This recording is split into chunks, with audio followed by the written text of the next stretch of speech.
Malegaon assembly का election का प्रचार का वक्त ख़त्म हो चुका है और कल जो समाजवादी के उम्मीदवार है शान हिंद, उसके ऊपर जो बुज़दिलाना हमला हुआ, उसके ताल्लुक से पार्टी बम्बई से लखनऊ से फ़ोन आया। उन्होंने ट्वीट भी किया।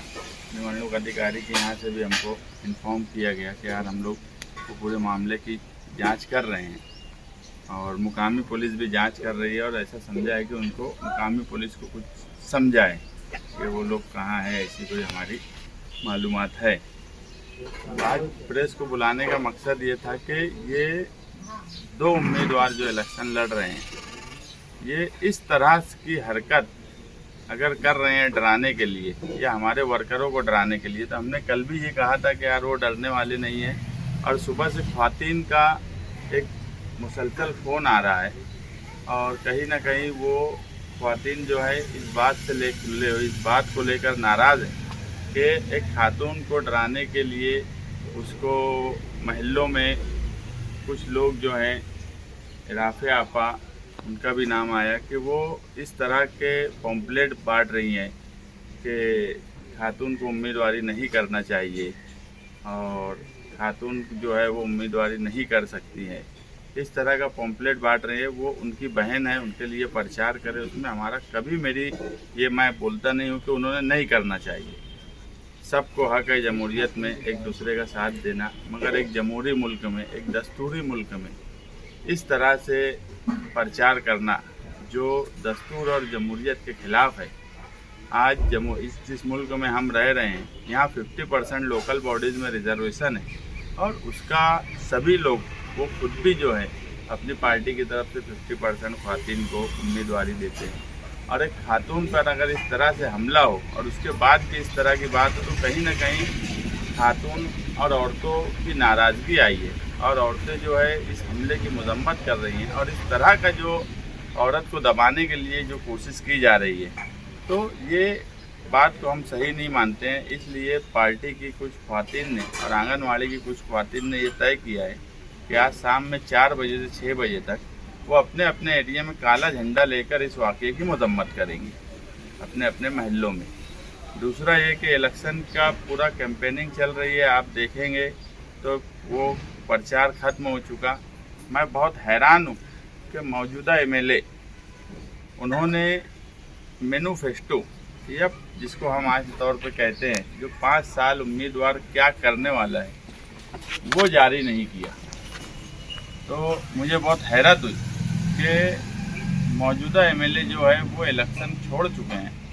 उनके पास ना कोई टीम वर्क है इलेक्शन लड़ने की और ना ही उनके पास आगे 5 साल के लिए कोई ऐसा प्लान है या कोई प्रोग्राम है।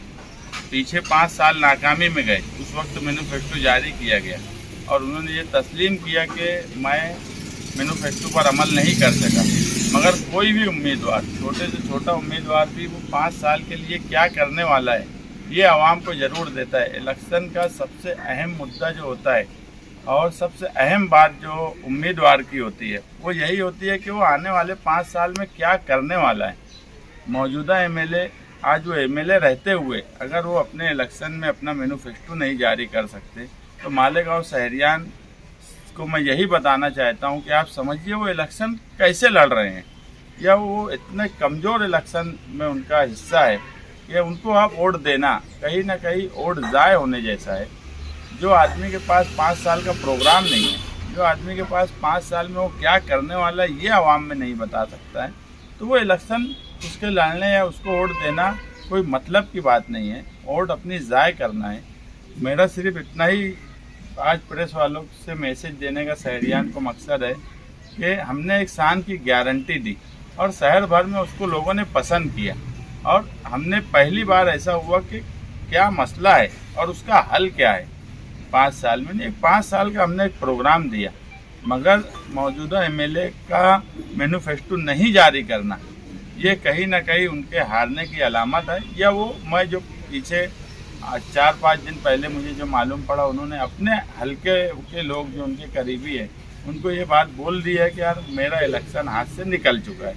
मुझे लगता है यही वजह है कि उन्होंने अपना मैनिफेस्टो जारी नहीं किया। या अगर मीडिया वालों के पास, मुझे तो कहीं से नहीं मिला ये आप मीडिया वाले हो, आप पूरे इलेक्शन में सभी लोगों की कैंपेनिंग किए, सभी उम्मीदवारों के लिए काम किए, सभी लोग। मैं ये मानता हूँ कि जिस तरह से उम्मीदवारों ने मेहनत की, उसी तरह से मालेगांव शहर की इलेक्ट्रॉनिक मीडिया ने भी पूरी ताकत से जो मेहनत करना चाहिए था एक इलेक्शन के प्रचार के लिए, सभी के लिए उन्होंने वो कोशिश की। अगर आप लोगों को कोई इल्म होगा कि उन्होंने अपना 5 साल का प्रोग्राम जारी किया है तो वो मुझे बता दो। पिछले 5 साल का प्रोग्राम जारी किया, पिछले 5 साल का प्रोग्राम जारी करने के बाद उन्होंने ये बात मान लिया था कि यार मैंने वो मैनिफेस्टो पे कोई अमल नहीं कर सका। मगर 2024 का इलेक्शन में अगर मौजूदा एमएलए शहरियान को आगे का प्रोग्राम या अपना मैनिफेस्टो नहीं जारी कर सकते हैं तो उनको इलेक्शन लड़ने का हक बचा है क्या? मैं ये मानता हूं कि अगर जो आदमी 5 साल का प्रोग्राम या 5 साल वो आवाम के लिए क्या करने वाला है, वो झूठ सही वो बात की बात है, अगर वो भी जारी नहीं कर सकता है तो वो इंसान को या वो आदमी को इलेक्शन लड़ने का हक बचा है क्या? क्या ये सवाल शहर की आवाम से आपका? हाँ, आवाम से ही है, मेरा शहर की आवाम से है कि जो अपना मैनिफेस्टो या अपना प्रोग्राम नहीं जारी कर सकता उनको अब वोट मांगने का या उनको इलेक्शन लड़ने का हक बचा है क्या? पूरे इलेक्शन पीरियड में जितने भी जलसे हुए, आपने जो भी सुना होगा, इसमें बहुत सारे जलसों के स्टेजों से तामीर तरक्की की बात, मालेगांव के फ्यूचर की बात आवाम ने सुनी ही नहीं, सिर्फ एक दूसरे को बुरा कहा गया। इसको कैसे देखते हैं? नहीं, फिर आप हमारे जलसे में शायद कम आए हो। इलेक्शन में हमने जो है 25 साल की मिली जोड़ पर एक बात बोली, तब्दीली की एक बात बोली, और हर इलेक्शन में हम क्या देने वाले हैं उस पर हमने कहीं ना कहीं बात बोले। हमने हमारे उसमें कहीं गोली बंदूक की बात कोई हमारे कैंपेनिंग में नहीं सुना होगा, कोई हमने दूसरी लड़ाई झगड़े की बात नहीं सुनी होगी। हाँ, ये हुआ कि ये दोनों ने जिस तरह का माहौल बनाए, जैसे कल का वाकया ले लो कि शहर किस लाइन पर चला गया है कि किसी ने शान हिंद की गाड़ी पे पत्थर मारा और उसके बाद वो पिस्तौल निकालने वाला था नहीं निकालने वाला था वो बात अभी तक समझी नहीं, मगर खबर जो मुझे पहली समझी वो यही समझी कि गोली चली है। ये इसलिए हुआ कि ये जो पूरी कैंपेनिंग में दोनों तरफ से मौजूदा एमएलए और साबिक एमएलए बंदूक गोली, ये लोगों के एक ऐसे आम जहन में हो गया है कि कोई भी वाकया नहीं, आज बंदूक और गोली किसी पर भी चल सकती है, ऐसी मेंटलिटी आम लोगों की बन चुकी है। तो ये मेंटलिटी बनने की वजह है इनका इलेक्शन में कैंपेनिंग करने का तरीका। हमने कहीं ना कहीं मुद्दे की बात की है। अकबरुद्दीन अवैसी आए, उन्होंने भी यहाँ तक कह दिया कि जख्मी शेर है रिक्शा वाले, मतलब वो भी यहाँ पर आकर वही बात करके गए। वो ये बात किए, हमारे धर्मेंद्र यादव और इकरा हसन आए थे, उन्होंने क्या बात की है ये भी सारा शहर जानता है। वक्फ की बात की है, लीडर की यही बात होती है, वक्फ की बात की है। मुसलमानों के शहर में आए तो मुसलमानों के लिए क्या करने वाले हैं वो बात की है। वो लोग वो दोनों के बारे में पूरी हिंदुस्तान जानता है। अब उनकी कोई अहमियत मालेगांव जैसे शहर में नहीं बची है। मालेगांव शहर मजहबी शहर है, शिद्दत पसंद शहर नहीं है, इसलिए उनकी कोई अहमियत मालेगांव में उनकी कैंपेनिंग की मैं मानता ही नहीं हूँ कि है। ठीक है, वकील साहब कुछ बोलने वाले रात वाले वाकये पर क्या इस पे सेक्शन दाखिल वगैरह कानून पुलिस ने कुछ दाखिल नहीं किया अभी जब होंगे